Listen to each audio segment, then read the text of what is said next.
تسليما بقدر عظمة ذاتك في كل وقت وحين. أما بعد. قال المؤلف رحمه الله تعالى ونفعنا بعلومه وأمدنا ببركاته في الدارين آمين. ليقل ما تفرح به يقل ما تحزن عليه.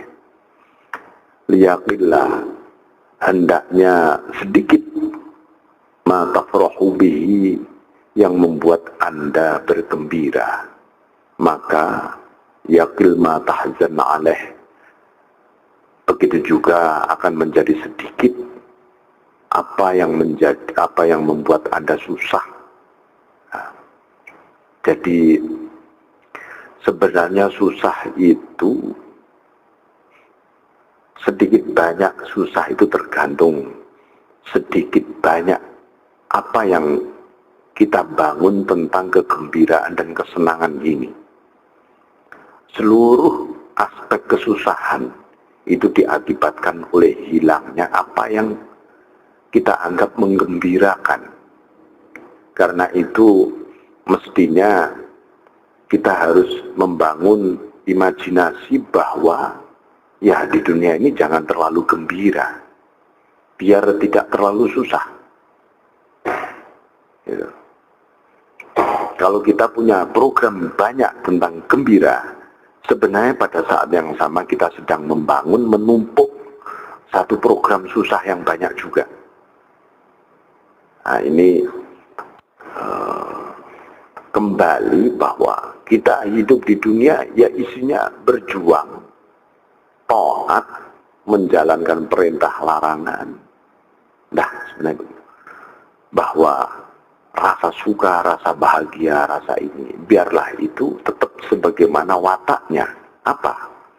Hanya tak lebih dari akibat dari seluruh perjalanan ini tadi. Dan akibat-akibat itu bukan disebabkan sebenarnya oleh perjalanan kita. Misalnya begini. Anda berpikir tiba-tiba tentram, senang. Apakah rasa tentram itu akibat zikir Anda? Tidak. Sebenarnya. Itu hanya cara Allah menghibur kita, diberi hiburan. Terus supaya kita ini berzikir terus. Nah, kadang-kadang diberi tentram, senang. Kapan-kapan nggak enak, biasa. Kapan-kapan senang lagi. Gitu. Supaya terus-menerus berzikir saja kita. Jadi jangan sampai pula begini. Waduh, saya ini bisnis tadi ketika saya pasrah kepada Allah, lah malah laris. Misalnya gitu. Apakah ketika kita pasrah kepada Allah niatnya supaya laris? Nah kalau pasrah kita kepada Allah niatnya laris, nah pasrah kita nggak dapat apa-apa. Nggak dapat pahala pasrah kita. Nggak ada nilainya di hadapan Allah. Karena apa? Pasrahnya supaya laris. Itu tadi contohnya. Ini ada seorang kawan. Bisnis.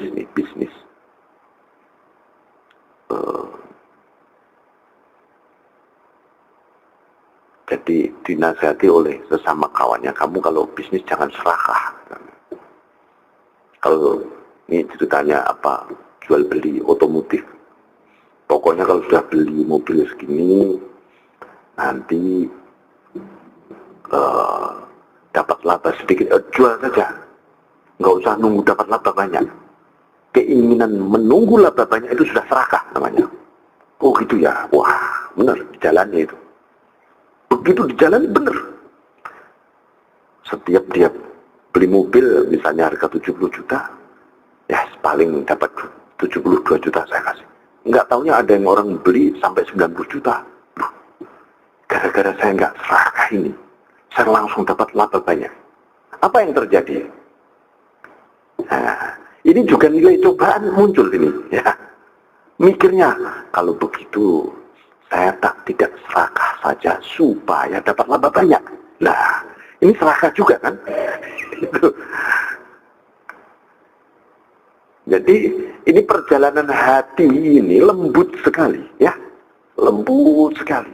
Kelihatannya waduh sudah bener nih, tiba-tiba ternyata masih kepleset juga. Ya, harus hati-hati. Nah, makanya malah nggak usah dipikir, sudah insya Allah saja.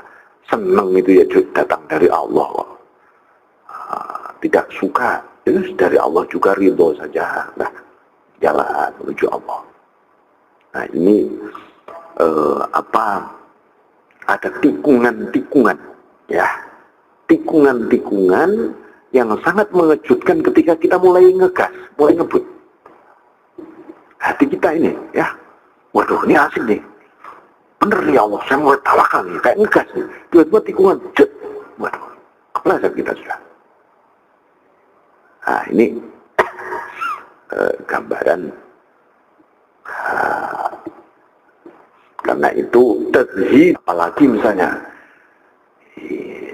kita ini sudah begini begitu, tapi bahagianya kok nggak ada aja. Mana yang disebut bahagia itu? Ini juga kalimat menjebak. Di dunia ini bukan tempatnya bahagia, juga bukan tempatnya senang sebenarnya. Jadi kembali, bahagia dan senang hanyalah sesuatu yang melintas lewat saja. Justru ketika kita ridho, lah ini ar-ridho babullahil a'zam wa jannatud dunya. Ridho itu pintu Allah paling agung dan surga dunia. Surga itu isinya kebahagiaan. Lah kalau kepengen merasakan surga di dunia, ridho, termasuk ridho tidak senang tadi terhadap apa yang kita lihat. Aduh, ini lagi misalnya, ridho saja, ridho, bahagia.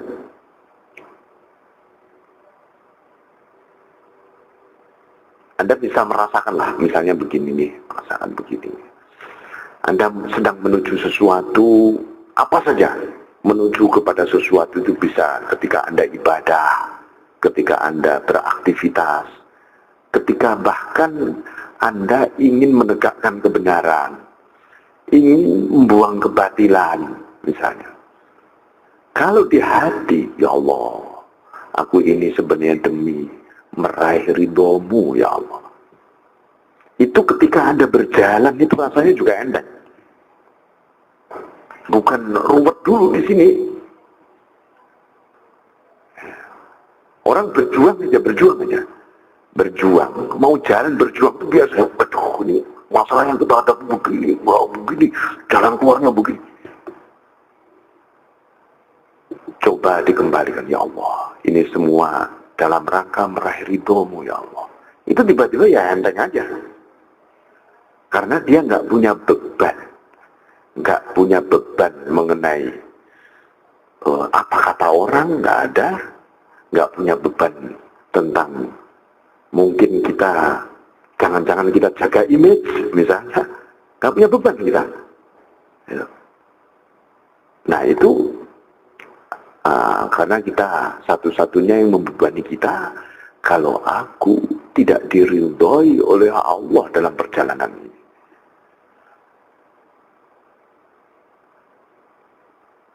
Nah ini Bismillahirrahmanirrahim.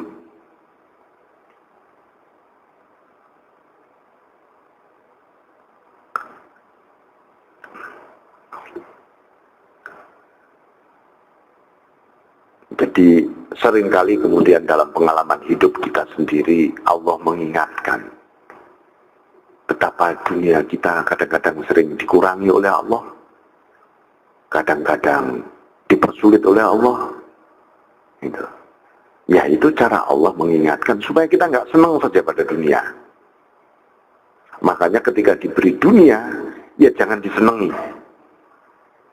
Jangan disenangi. Nanti pasti akan diberi cobaan lewat itu. Dibawa dalam mimpi gitu ya. Mau tidur itu masih ngitung aja itu misalnya. Nah itu ya, nanti malah akan timbul cobaan dari situ. Bismillahirrahmanirrahim. Alima annaka la taqbalu nushal mujarrad fatawaqaha min zawaqiha ma yusahhilu alaika wujuda firaqiha. Allah tahu bahwa Anda ini enggak mempan dengan satu dua nasihat saja. Allah tahu manusia ini bebal, dinasihati juga angel. Nah, Allah menasihati juga. Kalau begitu saya beri nasihat yang langsung saja. Apa? Allah memberi rasa kepada Anda tentang rasanya nasihat tadi, yaitu sesuatu yang lebih mudah dengan pisahnya dunia itu dari Anda. Oh, ini nasihatmu Allah. Nasihat paling mudah itu ya ketika apa yang kita miliki berkurang, hilang. Ini nasihat paling mudah sebenarnya. Karena kita ini ibaratnya dibisiki yang lembut, nggak dengar. Dibilangin agak kenceng, nggak dengar. Dibentak, nggak dengar juga. Akhirnya ya sudahlah, saya budekin aja nih orang gitu. Baru dia merasakan betapa pentingnya makna pendengaran. Nah, seperti itu. Bismillahirrahmanirrahim. Abu Hashim Az-Zahid radhiyallahu. Innallaha wa samad dunya bil wahsyah liyakuna unsul murid bihi dunaha wa liyaqbal muti'un ilahi bil i'rad anha wa ahlul ma'rifah billahi minad dunya mustawhishun wa la akhirati mushtaqun. Sesungguhnya Allah itu memberikan label merek ya, kepada dunia ini dengan wahsyah, sesuatu yang liar. Sesuatu yang liar itu sesuatu yang dunia itu liar kayak rimba, ganas. Nah, itu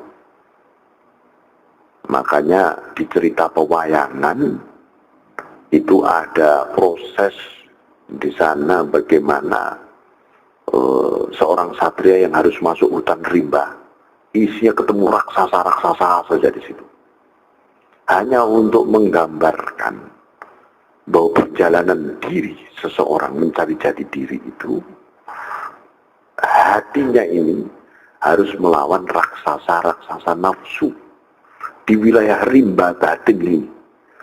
Batin ini penuh dengan rimba. Ya, isinya binatang buas ada di sini, raksasa kita ada di sini semua. Jadi karena itu, nah tentu musuh utama kita ya raksasa di sini. Makanya Allah pun juga menyebutkan alam taro kaifa fa'ala rabbil ashabil fil. Tidakkah kau melihat bagaimana Allah menindak ashabul fil. Ashabul fil itu adalah satu orang yang memelihara pasukan-pasukan fil, gajah yang digambarkan adalah yang ingin merobohkan Ka'bah. Pasukan ini adalah instrumen nafsu yang begitu besar, ibarat gajah yang ingin merobohkan Ka'bah di dalam jiwa kita. Dan itu terus-menerus sebenarnya muncul lagi. Lam yaj'al kaidahum fi tadlil, bahwa rekayasa besar di dalam nafsu kita ini. Nah, nafsu kita ini memiliki rekayasa luar biasa, dan imajinasi manusia tentang apa yang ada di dalam wilayah ini juga luar biasa. Seandainya begini, wah mestinya bertarung di sini. Fi tadlil, semua menjurus pada penyesatan di sini. Kalau sudah ashabul fil di batin kita ini muncul, semua fi tadlil, pengennya ngajak jauh dari Allah. Kalau perlu ya wis nggak usah pakai Allah segala. Kalau ada Allah, Allah itu kira-kira bisa dimanfaatkan apa tidak? Itu ashabul fil yang di sini.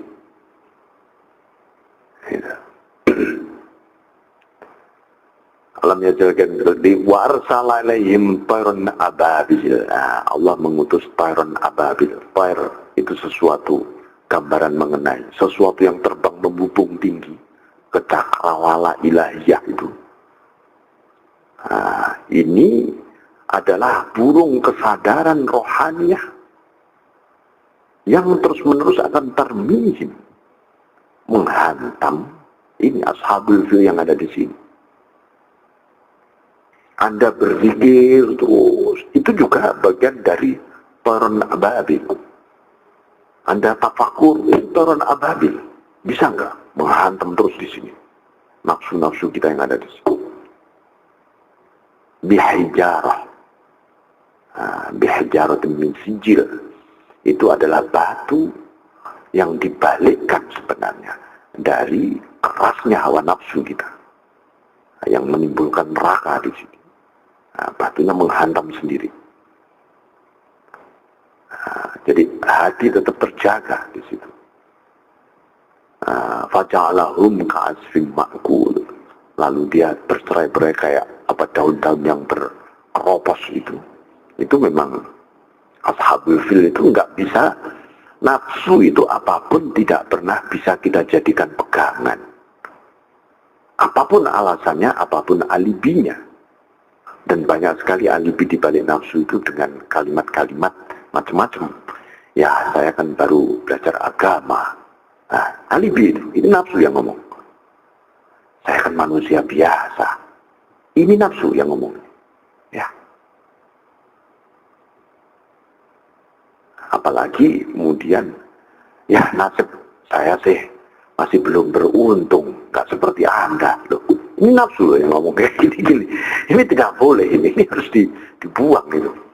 Ya, jangan sampai. Kalau sudah begitu, kalau sampai kita turuti, kita bersembunyi nanti di balik alibi-alibi nafsu kita sendiri. Tahu-tahu kita sudah jauh dari Allah. Bismillahirrahmanirrahim. Liyakuna unsul murid bisidunah. Kenapa disebut ini ganas, ini dunia, supaya kebahagiaan sang penempuh itu bukan dunia itu sendiri. Dunia ini ganas banget, ya, ganas banget. Jadi waliyab bilal muti'u ilai bil irad anha, supaya orang-orang yang taat itu menghadap Allah dengan cara berpaling dari dunia. Menghadap Allah taat itu memang jangan ada dunia. Jangan ada dunia. Karena apa? Karena dunia itu kalau menempel, membebani kita, taat kita berat. Kecuali dunia yang jadi disebut begini. Al-ardu nafsaniyah.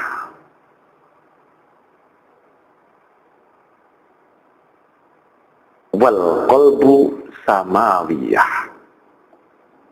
Digambarkan begitu. Hati itu seperti langit, nafsu itu seperti bumi. Ada seorang sufi mengatakan begitu. Tiba-tiba gurunya lewat. Ya. Tapi bagaimana langit itu memberi hujan kepada bumi sehingga bumi menjadi subur, tumbuh buah-buahnya. Baru ini namanya atina fid dunya hasanah wa fil akhirati hasanah. Tumbuh hasanah, tumbuh kebajikan di dunia. Bukan kesenangan, bukan kebahagiaan. Ini namanya buminya benar-benar subur. Karena hujan rahmat, hujan nur dari langit.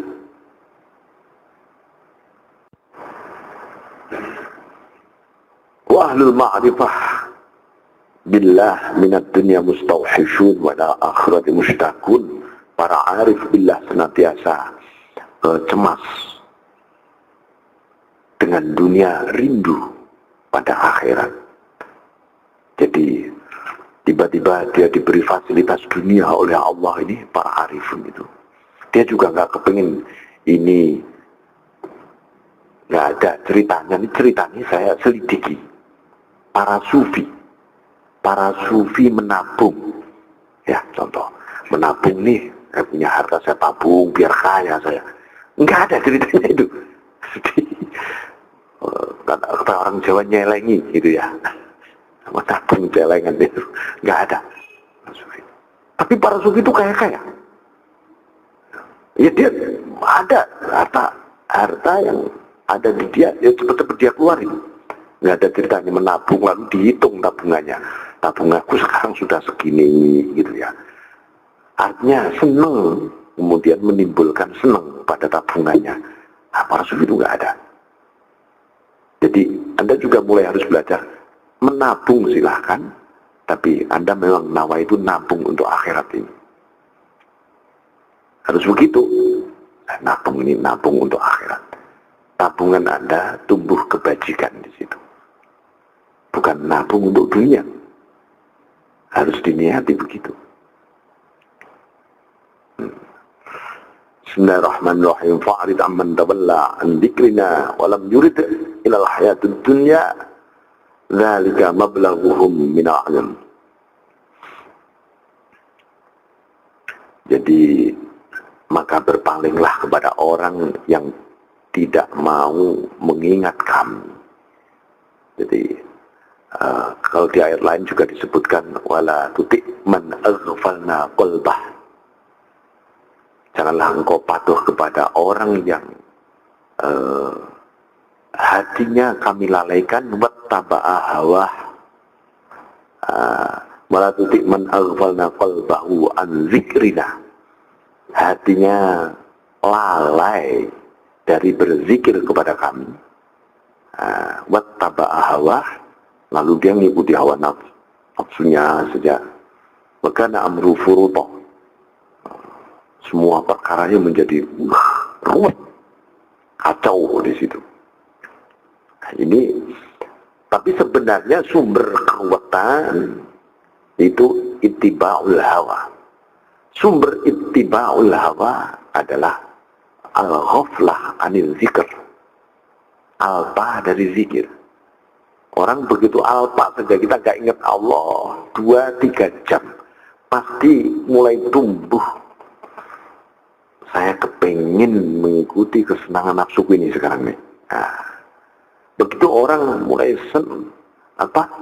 mulai benar-benar mengikuti hawa nafsunya, maka dia masuk ke dalam satu kerumitan yang sangat dilematik, yang sangat rumit betul, seperti sarang laba-laba yang benar-benar jahat dia di situ sudah. Nah, imajinasinya menjadi yang lain-lain muncul. Walan yurid ilal hayatad dunya, dia nggak menginginkan kecuali kehidupan duniawi.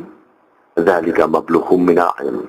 Itu tujuan dari pengetahuan yang selama ini dia belajar dari TK sampai perguruan tinggi. Ternyata tujuannya adalah karir. Dan yang disebut karir itu adalah duniawi itu sendiri. Wah, ini di Al-Quran ini. Ya, fa'arid, Anda harus berpaling ini. Ya, karir itu akibat saja. Ya, kalau Anda kebetulan jadi birokrat, jadi apa, bekerja saja yang bagus-bagusnya, Anda dapat level apa itu urusan, bukan tujuan. Kalau tujuannya itu nanti sekian hidup Anda, sekian persen hidup Anda akan dihabiskan untuk memikirkan yang disebut karir, dan itu dunia akhirnya.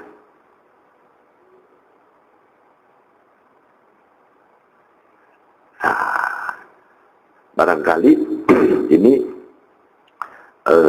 yang paling menarik adalah dzalika mablaghuhum minal ilm.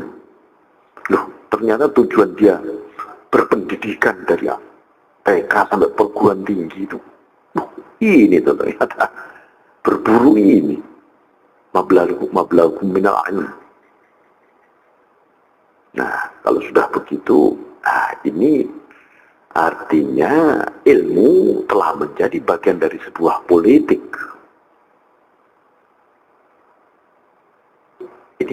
Ini di sini nih. Dzalika mablughu minal ilm. Makanya beliau melanjutkan dengan mengingatkan kita. Khairu ilmin ma kanatil khasyatu ma'ah. Sebaik-baik ilmu. Yang bagaimana kalau begitu ilmu? Ilmu apa saja? Mulai dari ilmu umum, ilmu agama. Tapi yang terbaik dari sekian pengetahuan adalah maka natil khasyah ma'ah. Sepanjang pengetahuan itu menghantar, menyertai Anda mewujudkan sifat khasyah kepada Allah. Khasyah itu adalah takut penuh dengan cinta kepada Allah. Ilmu apa saja yang menghantar kita begitu, itu sebaik-baik pengetahuan.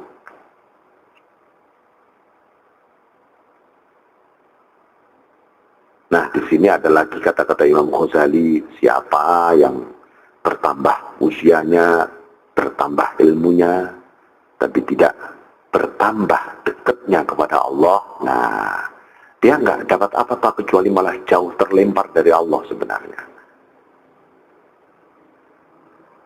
Jadi, jangan sampai kita seperti itu, karena pengalaman kita ini sudah banyak. Pengalaman kita, bagi kawan-kawan yang masih remaja, masih usia di bawah 20, di bawah 25 tahun, jangan juga punya alibi misalnya. Saya kan masih muda. Kalimat-kalimat itu untuk bapak-bapak yang sudah tua, pengalaman masa lalunya begini. Saya kan masih muda. Jangan ada lagi begitu. Itu juga akan panjang nanti. Nanti ketika Anda usia 40 pun Anda juga akan mengatakan, saya kan masih 40 tahun. Masih muda juga. Masih begitu lagi nanti. Jadi jangan sampai kita terjebak oleh alasan-alasan itu. Ya, yang ada di depan kita ini saja sudah. Al-ilmu. Bismillahirrahmanirrahim. Jadi seluruh proses kita dibukakan pengetahuan oleh Allah itu tujuannya supaya kita khasyah. Innama yakhsyallaha min ibadihil ulama'u. Sesungguhnya yang memiliki rasa takut dan cinta kepada Allah itu adalah para ulama. Ulama itu adalah orang yang berpengetahuan. Pengetahuan yang menimbulkan rasa takut dan cinta tadi. Itu sebenarnya yang disebut ulama billah. Ulama billah itu. Yang di awal-awal dikatakan oleh Ibnu Athaillah, la tashab man la yunhiduka haluhu wa la yadulluka ala Allahi maqalu. Janganlah bergabung dengan ulama yang tidak membangkitkan dirimu, baik ucapan maupun rohaniyahnya menuju kepada Allah. Kalau tidak membangkitkan hati kita menuju kepada Allah, la tashab, kata beliau. Ini karena apa? Karena memang biasanya tidak ada khasyah di situ. Loh, ini belajar di pesantren bertahun-tahun, belajar agama. Ya, belajar ilmunya agama yang dipelajari soal-soal ibadah. Nah, kemudian apakah ilmunya yuntafa'u bih? Bermanfaat apa enggak? Ada orang ini belajarnya enggak belajar agama, tapi dia tiba-tiba dekat banget dengan Allah di akhir-akhir tuanya. Ada lagi belajar agama, malah semakin jauh dari Allah. Itu berarti ilmunya memang tidak bermanfaat. Ulumun nafi'nya sirna begitu saja. Karena itu dikatakan di dalam hadis Rasulullah SAW, Al-Qur'anu hujjatun laka aw 'alaik. Quran itu hujjah yang bisa memberi kebahagiaan, sekaligus hujjah yang malah membuat Anda tersingkir, celaka. Kenapa celaka? Ya karena kita menentang. Itu pasti celaka kita. Kullun nas yaghdu fa ba'in nafsihi fa mu'tiquha au mubiquha. Manusia itu satu, ada yang menjual dirinya, ada yang memerdekakan dirinya, ada yang tetap dengan dirinya. Ada orang itu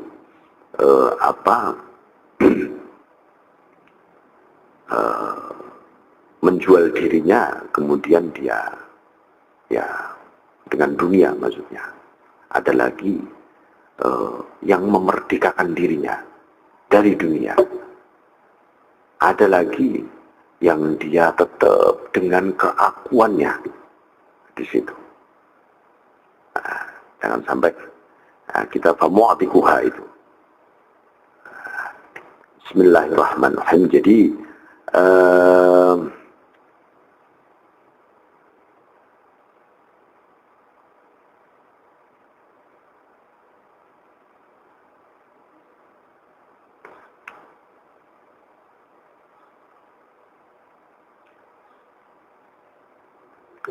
ini Fudail bin Iyad radhiyallahu anhu mengatakan kalimat yang sangat indah, al-alimu tabibuddin.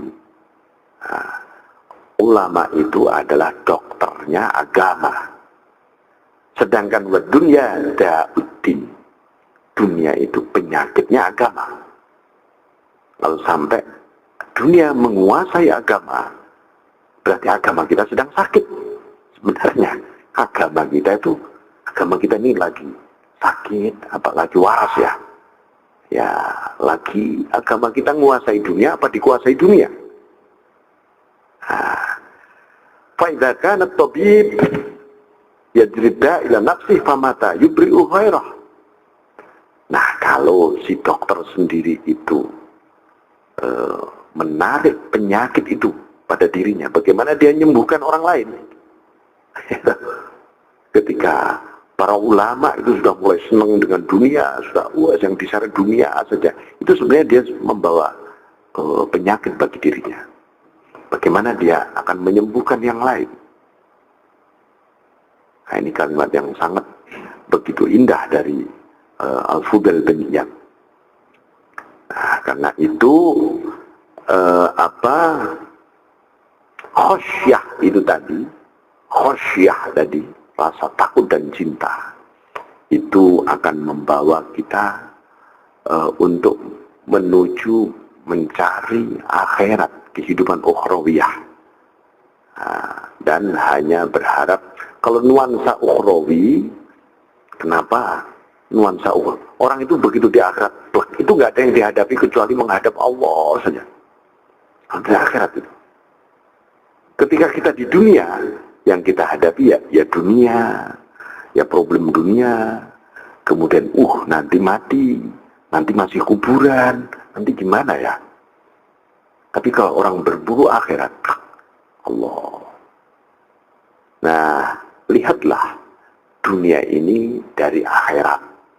Rasulullah SAW bersabda, carilah dunia. Kalau engkau mencari dunia, dapat dunia. Cari akhirat, dapat akhirat dan dunia. Kalau Syekh Abdul Qadir Jailani, siapa yang mencari Allah, ya dapat akhirat dan dunia. Dapat Allah, dapat akhirat, dapat dunia. Jadi kalau minimal, kita itu melihat dunia itu dari kacamata ukhrawi, dari kacamata akhirat. Dunia itu, duniaku sudah berjalan sekian tahun, sisanya kira-kira sekian tahun, kan gitu. Saya sedang berjalan, bener nggak sih jalan saya, kan gitu. Kalau kacamata akhirat. Nah,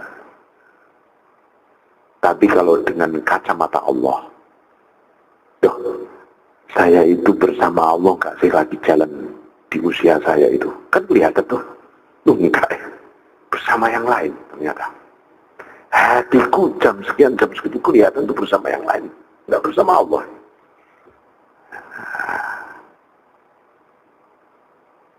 Jadi ini untuk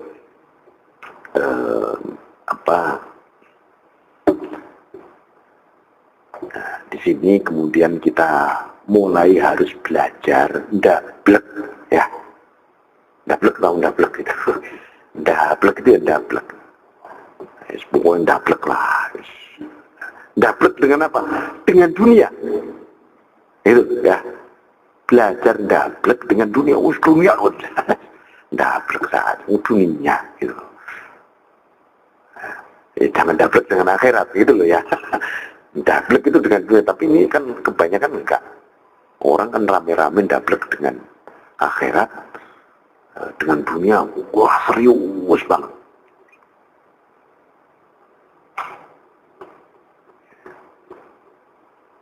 Nah, jadi dari situ kemudian awalnya ndablek dengan dunia, lama-lama kita itu hati kita nggak terpengaruh dengan dunia. Karena apa? Ya hati kita ya bersama Allah memang, sama Allah. Gitu. Nah ini terus menerus lalu kita jaga rasa fakir kita pada Allah, rasa hina dina kita di hadapan Allah, rasa tak berdaya, rasa lemah. Terus. Jadi lunglailah di depan Allah. Lunglai. Itu harus dijaga terus. Nah, sebab kalau kita mulai merasa bisa berdaya, merasa bisa ini, dunia tiba-tiba di hadapan kita. Nah itu kalau sudah begitu nanti timbangannya harga diri, prestis, macam-macam. Waduh, nggak taunya dunia yang kita timbang-timbang ini. Ya. Jadi begitu Bapak sekalian, mohon maaf, wa'alaikum warahmatullahi wabarakatuh. Assalamualaikum warahmatullahi wabarakatuh.